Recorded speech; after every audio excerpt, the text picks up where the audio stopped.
acompañarnos esta mañana. Gracias por invitarme. Maestro, ¿tá? O sea que la vivió del otro lado, licenciado en educación, integrante de EDUI, en 21 siempre pensando políticas para mejorar la propuesta educativa, y son cifras que realmente son acalambrantes, ¿no? Porque hablar de un 42% de jóvenes de 19 años que está fuera del sistema educativo. Después se conocieron algunos otros también de un informe de la UNESCO, ¿no? El 37% de los estudiantes de tercer año en Uruguay no logran siquiera un segundo nivel de matemáticas, son incapaces de hacer determinadas operaciones que serían bastante obvias. Más de 6 de cada 10 de los niños en los 2 niveles más bajos en matemáticas, 5 de cada 10 en los niveles más bajos en lectura. El propio presidente del CODICEN ha reconocido que les preocupa este estancamiento que tiene el país respecto a los aprendizajes. Son más los niños que menos saben en el Uruguay, ¿no? Esta es la conclusión. ¿Cómo deben leerse estos números, Juan Pedro? Yo creo que debemos leerlos viendo la película, porque no es un tema que implique... Podemos verlo como vemos tantas cosas en Uruguay en la lógica de Nacional Peñarol, Ámsterdam Colombes, y generar a partir de acá recriminaciones en el sistema político, en los gobiernos, o podemos ver que estas líneas son de larga duración. O sea, ante estas mismas realidades fue, por ejemplo, recordando el informe que Germán Rama hizo para la CEPAL en el año 92, de qué aprenden y quiénes aprenden en las escuelas de Uruguay. Estoy hablando del año 92, que fue la base del insumo para la reforma que después Rama llevó adelante en el segundo gobierno de Sanguinetti. O sea, estamos casi a 30 años de eso, ¿te das cuenta? Exactamente. La democracia no ha podido resolver la inequidad en el acceso al conocimiento de los niños y los jóvenes de Uruguay. Así como la democracia ha resuelto muchas cosas, por suerte, no hay violencia política, tenemos una reforma de la seguridad social que se llevó adelante, la salud... O sea, ¿pero por qué hablas de democracia? ¿Que la dictadura lo hubiese resuelto? No, lo que digo... No, para nada. No, Dios me libre. Lo que digo es que la democracia se debe, y partiendo de la base que es el mejor y el único sistema que podemos llevar adelante, la democracia se debe establecer objetivos, convocar acuerdos y llevar adelante y reconocer que el problema que es que en la sociedad del conocimiento al cual nuestros hijos y nuestros nietos, si no acceden a algo tan sencillo como cruzar 2 operaciones para resolver un problema, o una regla de 3, que es lo que nos está diciendo el informe de la CEPAL, que el 40% de nuestros niños de sexto año no pueden hacer una regla de 3. No digo compuesta, digo simple. La comprensión lectora es un desastre. Lo que estoy diciendo es que no pueden llegar a inferir a partir de datos complejos, llegar a un tercer dato. O sea, eso es lo que nosotros como maestros, el 40% de los niños en Uruguay no llegan a eso.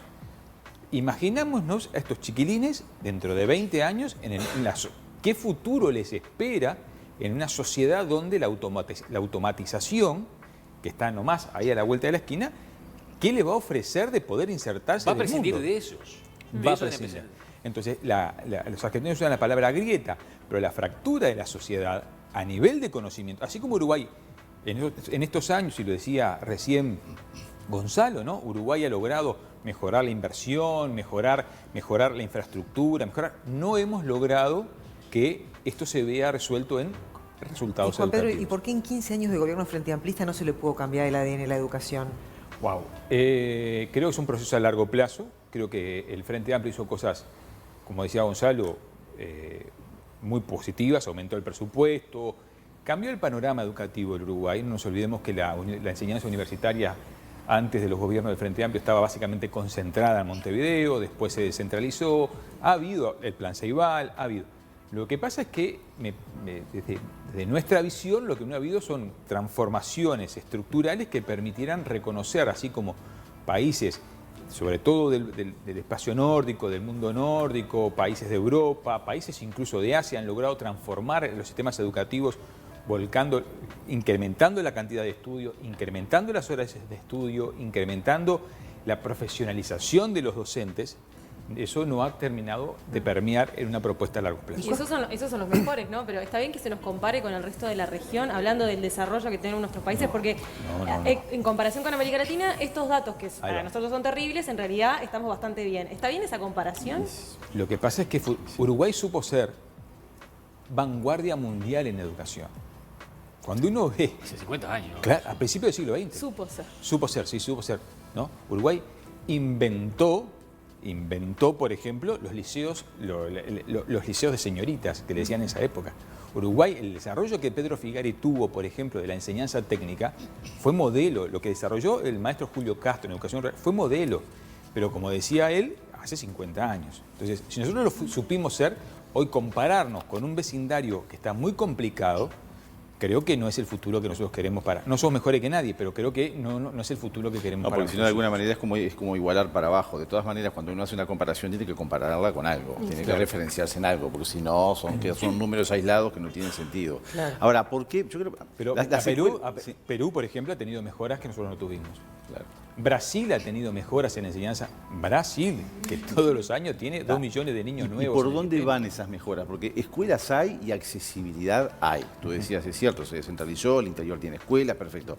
Ahora, las escuelas están y hay chicos que no van porque no los mandan. Y no hay un control sobre eso.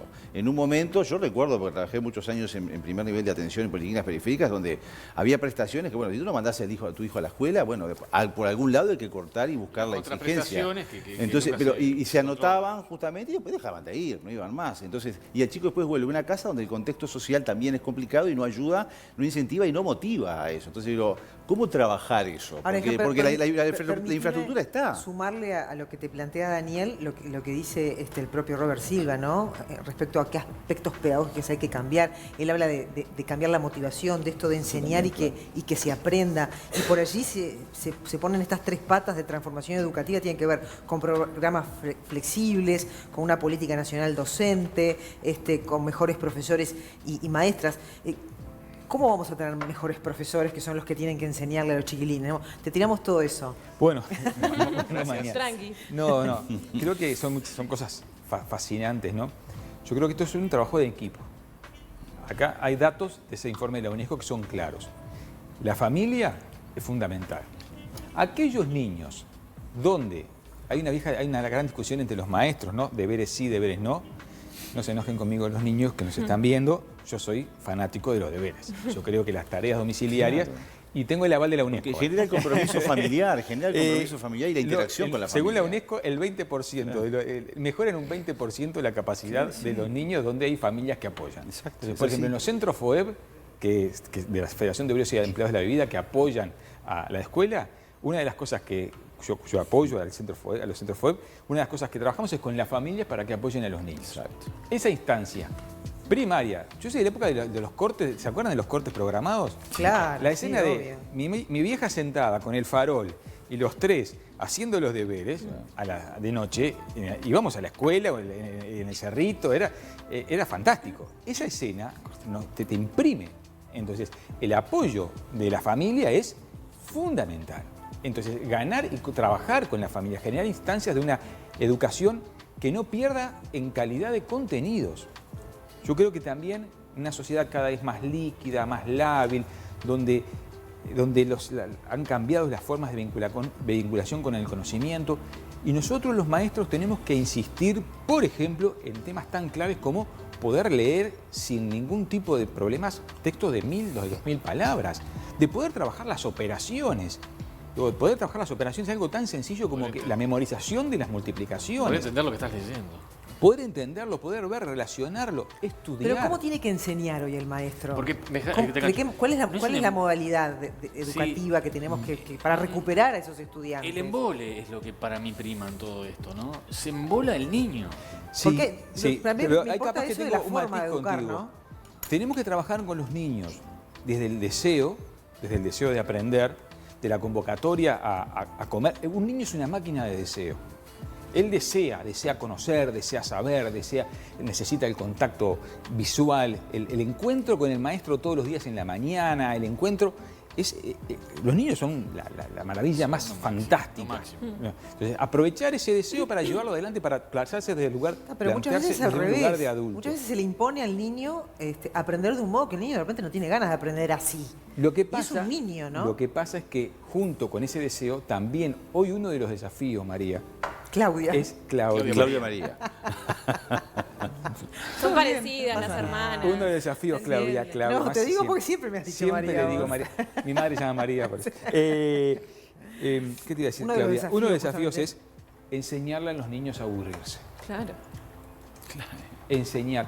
Hoy el mejor maestro es el que trabaja con el deseo del niño, pero también el que es capaz de decirle, mira, Ana, ahora vos terminaste. Estos 20 minutos mientras los compañeros terminan otras actividades, tú vas a tomar un libro, vas a trabajar en este rincón y vas a aprender a aburrir. Ah, me aburro. Y hay que aprender a aburrirse. Aburrirse y a frustrarse. Y a frustrarse. Exacto. Entonces la escuela es una sociedad en miniatura, es una sociedad que tiene que revalorizar el lugar de lo público, la escuela, y tiene que focalizar en los procesos de enseñanza de contenidos densos, no densos por aburridos, de contenidos relevantes. ¿Es posible ese modelo educativo de personalizar la atención a uno de esos alumnos que tiene que detectar el maestro que está en esta situación en un contexto social en el que estamos viviendo, atravesando esta vorágine? Es un juego todos medio esquizofrénicos. El maestro es como un gran director técnico. El maestro tiene que construye con sus alumnos un proyecto de trabajo, un acuerdo de convivencia que se lleva adelante durante los días de clase, y aparte debe potenciar las individualidades de cada uno. Porque es el lugar donde puede hacerlo, porque ese niño después vuelve a la casa y seguramente no tiene ese proyecto y ese trabajo. En la casa y niños cada vez más solos, no Exacto. solo en los sectores excluidos, también en los sectores medios y sectores amplios. Ahora, vos sos, creo, como director del Varela, sos el único, capaz que hay otros colegios que han aplicado esto o escuelas, de cambiar las vacaciones y modificar su duración, en el entendido de que se perdió mucho tiempo de clase, ¿no? Sí. Y has dicho que esa experiencia te ha dado buenos resultados. ¿Dónde estás viendo esos buenos resultados vos en el Nosotros Varela? empezamos, no fuimos los únicos, ¿no? Nosotros empezamos 2 semanas antes. La semana que viene, el año que viene, se empezará también antes. Esto viene no es un capricho, no sabíamos qué iba a pasar con la pandemia en el 2021, en el 2020, entonces el tiempo de clase perdido es un tiempo muy complicado. Entonces, lo que nosotros estamos diciendo es que Uruguay debería, entre otras cosas, pensar el calendario escolar. No necesariamente para agregar más días, 180, 190 días está bien, es la media mundial. Sí, Uruguay debe incrementar la cantidad de horas de escuela, es uno de los países del mundo que tiene menos horas de escolarización. O sea, no nos olvidemos que el 75% de los niños de escuela pública van medio turno a la escuela. De 8 a 12 y de 1 a 17, de 13 a 17. Entonces, eso agranda la brecha entre los sectores que pueden acceder y no. Y lo que sí está ampliamente comprobado es que esa ruptura que se da entre mediados de diciembre y principios de marzo termina repercutiendo en esos índices que tenemos ahí. Los niños que están en hogares integrados, que acceden a las colonias de vacaciones, que acceden a otros medios, que acceden a incentivos culturales y sociales que les permiten sobrellevar, su pérdida con respecto al comienzo del año es mucho menor que aquellos niños de sectores desfavorecidos que realmente ven interrumpido y que tienen que recomenzar. Los estudios, tanto en Gran Bretaña como en Estados Unidos, muestran que hasta un 20 o un 30% de lo aprendido del año anterior es lo que se pierde en ese amplio espacio de vacaciones. ¿Y cómo se puede modificar? Porque generó controversia, ¿no? Sí, generó, dichos en las redes, porque mucha gente decía, la gente tiene que trabajar, que se vayan de vacaciones, los padres tienen que seguir alquilando casas afuera, yendo a comer, y si vuelven a la escuela, tenemos que volver todos a casa.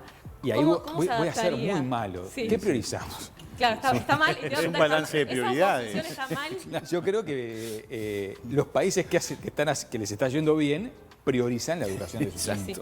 O sea, creo que eso no quita, por supuesto, que ese calendario escolar no tenga, por ejemplo, 2 semanas de vacaciones en abril, 2 semanas de vacaciones en julio, 2 semanas en septiembre. No son más días, es distribuirlo de otra manera donde la interrupción en el verano no fuese tan abrupta. Claro. Ese es un punto.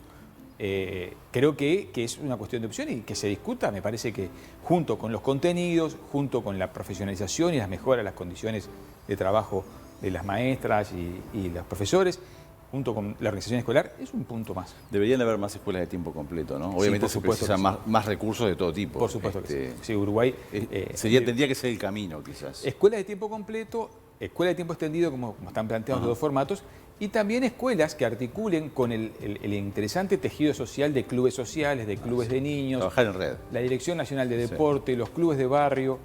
Necesitamos acompañar a los niños donde, a grandes rasgos, menos pantalla, menos tiempo en ocio, donde los papás no podemos controlar porque no se da, menos soledad y más acompañamiento en ese espacio público tan fantástico que es la institución. Ocio escolar. tiene que haber, lo que pasa es que tiene que ser un ocio medido, controlado, Claro, dirigido claro. y productivo de alguna manera. Y ¿no? construido y con otro. Exacto. Y estamos a tiempo de llegar con esa meta del 2030 a una educación inclusiva, como de algún Sí, modo también fue un sí, compromiso sí, claro. que se firmó con Naciones Unidas, Sí, y estamos a equitativa. Estamos en el 22 ya, prácticamente. Sí, estamos a tiempo, estamos a tiempo. Estamos a tiempo. EDUI 21 está haciendo algún aporte a la reforma educativa desde el trabajo que realiza. Nosotros elaboramos el libro abierto, ahora vamos a participar en una actividad sobre el desarrollo curricular la semana que viene. Estamos viendo que una de las claves es la transformación curricular, el fortalecimiento, la optimización de recursos, la organización de los recursos en territorio.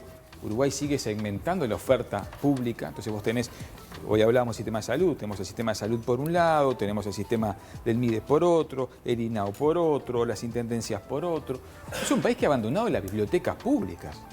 O sea, Uruguay ha abandonado la construcción de esos espacios de bibliotecas públicas como espacios de construcción social y comunitaria. Es que la tecnología ha sustituido todo. Claro, pero hoy las nuevas bibliotecas son espacios fantásticos. Claudia. Son espacios fantásticos, Claudia, de encuentro, las buenas bibliotecas, de encuentro donde los niños van a leer o van a tener encuentros con escritores o van a tener encuentros de ocio, donde la gente circula por la ciudad y se encuentra con otros espacios educativos. Juan Pedro, un placer, como siempre, Sí. escucharte. Gracias por recibirme. Y pensar un poco por dónde tenemos que ir. Feliz. Ojalá que lleguemos. Vamos a llegar, Ojalá. vamos a llegar. Sí, hay que pensar que sí.